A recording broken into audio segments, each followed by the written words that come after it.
Bukod sa bagyong Nika, meron tayong binabantayang dalawang bagyo sa dagat Pasipiko. Una, yung low pressure area naging ganap na tropical depression.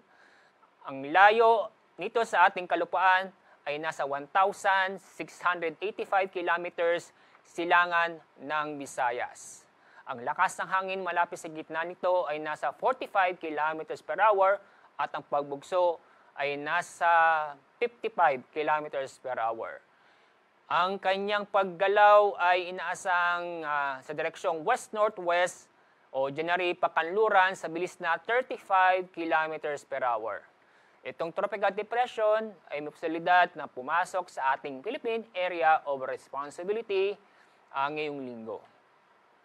Samantala yung pangalawang bagyo, napakalayo sa ating bansa, tropical storm na may international name, Manny. Ang layo nito sa ating bansa ay nasa 3,555 kilometers silangan ng Central Luzon. Ang lakas ng hangin na malapit sa gitna nito ay maabot sa 85 kilometers per hour.